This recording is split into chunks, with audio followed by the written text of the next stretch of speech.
Let's return now to the Middle East and get some analysis on exactly where this conflict is at. I want to bring in senior analyst at the Strategic Policy Institute, Malcolm Davis. Malcolm, thanks for joining us. Appreciate your time as always. Where to from here? Let's start with your broad view when it comes to Israel, Hezbollah and Israel, Iran. Well, in terms of Israel, Hezbollah, the military operations continue in southern Lebanon.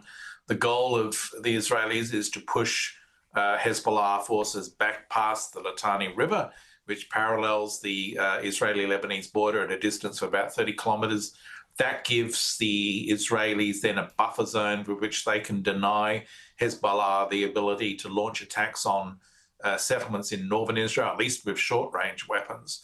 And it gives Israeli citizens some chance to return to their homes there.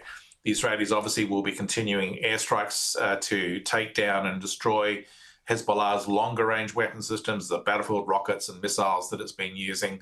That will continue for some time. And I think that the whole goal here is to suppress and neutralize and scale back Hezbollah's capabilities.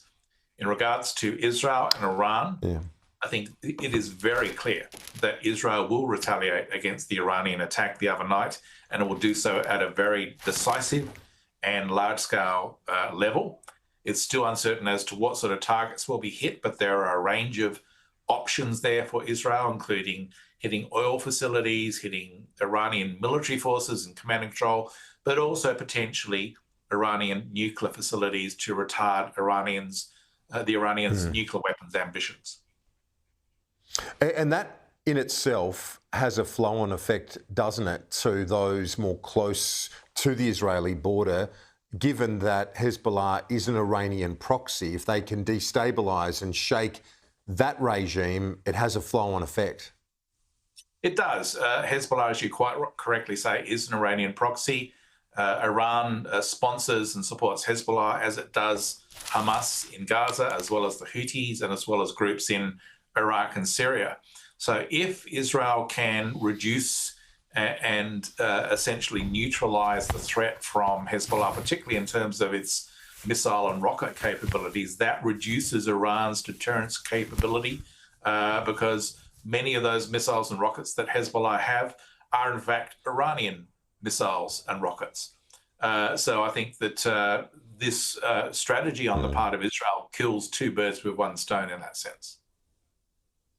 It seems to me, Malcolm, that there's momentum, that Israel has momentum on both fronts here now. With decapitating the Hezbollah leadership, they feel they've got them on the back foot and they want to diminish them as much as possible while they can.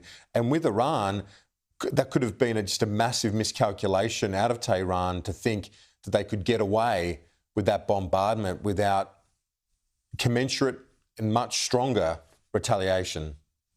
Agree. I mean, Netanyahu made the point that Iran has made a massive mistake and they will pay dearly for it. I do think there will be increasing pressure on Netanyahu to authorize attacks on Iran's nuclear program. And for the benefit of your listeners, people need to understand that Iran is within 1 to 2 weeks away from having sufficient fissile material for a nuclear weapon. And Israel cannot accept under any circumstances whatsoever an Iranian nuclear weapon, because it would not take too many Iranian nuclear weapons to represent a literal existential threat to Israel and to the Jewish people. So I think that there will be increasing strong pressure on Netanyahu to attack those nuclear facilities. And the question is, what happens then in terms of Iran's response to that? Malcolm Davis, appreciate your time and your insights as always. Thanks. Thank you.